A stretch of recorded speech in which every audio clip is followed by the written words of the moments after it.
The couple died in a bomb attack on their car early this morning, just a few hundred yards from the border with the Republic. They'd just driven from Dunleary under escort by the Garda's armed anti-terrorist task force. Members of the IUC were waiting to guard the couple on the remainder of the journey north. Lord Justice Gibson was being driven north by his wife Cecily in their white Ford Escort when the killers detonated a bomb. Sir Maurice and Lady Gibson had driven from Dunleary, where they'd arrived from England at 7 o'clock this morning, and they were under guard from members of the Republic's armed anti-terrorist task force. The Garda escort had been requested by the RUC. At the border, it was arranged for plainclothes policemen to meet the Gibsons and continue with them for the remainder of their journey home. However, about a quarter of a mile inside Northern Ireland, the IRA detonated their booby-trap bomb. Apparently, it was hidden in a parked car.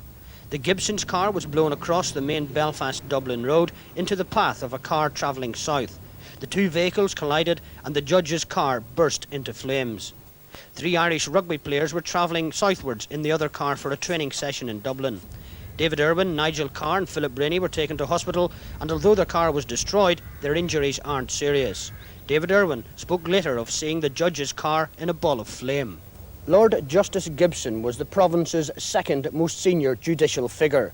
His murder, along with his wife this morning, is a major breach of security at a time when the government is coming under increasing pressure, especially from unionists, to tackle Republican terrorists. The main Dublin road has been closed since the attack this morning. Helicopters and spotter planes have been used during the search operation mounted immediately afterwards.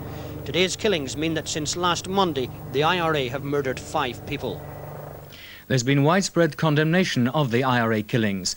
Mrs Thatcher sent a message to the province's Lord Chief Justice Lord Lowry expressing her horror at the murders. The Secretary of State, Tom King, said they were an horrendous act, showing yet again the IRA's contempt for human life and society. The Republic's Prime Minister, Charles Hockey, said words could scarcely describe the cruelty, brutality and stupidity of the killings. The All-Ireland Catholic Primate, Cardinal Tommaso Fee, said the deaths were murder, pure and simple, and an act of callous brutality.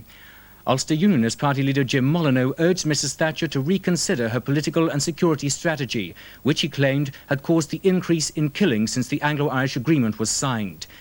DUP leader Ian Paisley said the Accord had encouraged the men of blood and that the coats of successive British governments were stained with blood. Lord Justice Gibson was the second most senior judge in Northern Ireland after the Lord Chief Justice Lord Lowry. He's the first member of the High Court bench to be murdered. Lord Justice Gibson, who was 73, had been a member of the judiciary for nearly 20 years, an appeal court judge for 12 years. He'd been involved in a number of controversial terrorist cases, and since 3 years ago, when his Donegal holiday home was destroyed in an arson attack, he must have been aware of the serious threat to his life. Lord Justice Gibson was the first High Court judge to be murdered, but members of the judiciary have always been high on the list of potential terrorist targets because of their close identification with the establishment. The first legal figure to be killed was the Belfast magistrate William Staunton, who was shot dead in 1972 as he was taking his daughter to school. 2 years later, in a coordinated assassination plot, resident magistrate Martin McBurney and Judge Rory Conahan were shot dead at their Belfast homes within minutes of each other. In 1983, Judge William Doyle was murdered as he sat in his car after leaving Mass at St Bridget's Church in South Belfast. Just 15 months later, on her way home from the same midday Mass in St Bridget's, magistrate's daughter Mary Travers was shot dead. Her father Tom, the intended victim, sustained serious gunshot wounds. After the killing of Lord Justice and Lady Gibson, there's growing controversy over security failures. Following the double murder, urgent talks are being held about now at Stormont. Good evening. As the controversy continues over the murder of Lord Justice Gibson and his wife Cecily at the weekend, questions are being asked about how the IRA were able to get the information about their movements. This afternoon in the Commons, the Secretary of State Tom King has been speaking about the murders and security. He's coming back about now for urgent talks on security with the GOC and police chiefs. It's been disclosed that Sir Maurice booked his ticket 4 months ago using his own name and title. It's believed his own security slip may have given the IRA the opportunity to plan and to carry out the bombing.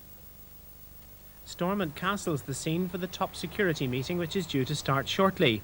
Mr King had flown in this morning for a briefing on the Gibson double murder from RUC Deputy Chief Constable Michael McAtamney and the GOC Lieutenant General Sir Robert Pascoe. Mr King then flew back to London to make a statement to the House of Commons, where he outlined what had happened and addressed what he saw as the key issues. The question has rightly been raised as to how there could have been any outside knowledge of Sir Maurice and Lady Gibson's movements. The RUC advised me of evidence that bookings were made in their own names through a travel agency in Belfast on December the 29th, and that on February the 12th a change was made to the date of their return. The booking form included the description and registration number of the car. Further detailed investigations are continuing, and I will inform the House as appropriate of any further information. Mr King told MPs that it was understood that the car carrying the explosives which killed Lord Justice Gibson and his wife had been parked on the main Newry-Dundalk road just a few minutes before the explosion occurred, and its presence had just been reported to the security forces. But Mr King reminded MPs that this was not the only murder carried out recently. I know the whole House will share with me the feelings of horror at this outrage, at the loss of a distinguished and brave member of the Northern Ireland judiciary and of his wife, and to express our deepest sympathy to their families. But Mr. Speaker, while public attention has been focused on this particular outrage, it would be quite wrong not to express our deep concern equally about the other tragic victims of this most recent and savage burst of terrorist violence. The Labour Party's deputy spokesman on Northern Ireland, Stuart Bell, bitterly condemned the IRA for the murders, saying that the IRA sought to achieve by violence what it couldn't achieve by elections. Security arrangements for Sir Maurice and Lady Gibson's return trip from England seem to have started last Thursday afternoon at about 5 to 3 when the RUC telephoned Gardaí headquarters in Dublin. They told them the judge and his wife would be returning on the B&I ferry, the Connaught. At 6:50 on Saturday morning, members of the security task force then made contact with Sir Maurice on the ferry. He said he wanted to go straight to the border for a pre-arranged meeting with his RUC escort. The area from the customs post at Carrickgarnon in the south to the northern customs post has proved a security nightmare. 2 years ago, 4 policemen died in an explosion here, and at least one public figure has recommended that no vehicles be allowed to park in this area. For Sir Maurice and Lady Gibson, that recommendation comes too late. They died instantly when a blue Ford Cortina stolen from Jonesborough last month exploded directly in their path. Police say it contained about £500 of explosives. Questions are now being asked about the whole security operation on the northern side of the border, which left Sir Maurice and Lady Gibson effectively unprotected from the time they left the Gardaí up until the moment of the fatal explosion. Well, in view of the nature of the attack, it has to be asked what exactly an RUC escort could have done.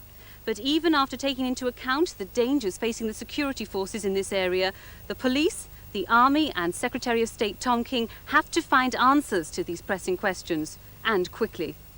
The Lord Chancellor added his voice to the condemnation of the murder. He said it was a dastardly double crime for which he hoped the perpetrators would be brought to justice. Security forces investigating the scene of last night's gun and bomb attack at New Barnsley Police and Army base believe that a handheld grenade launcher was used by the terrorists. They say the base wasn't damaged, but a passing motorist had a lucky escape and his car was damaged. A man claiming to represent the IRA telephoned a local journalist claiming a rocket had been fired at the station.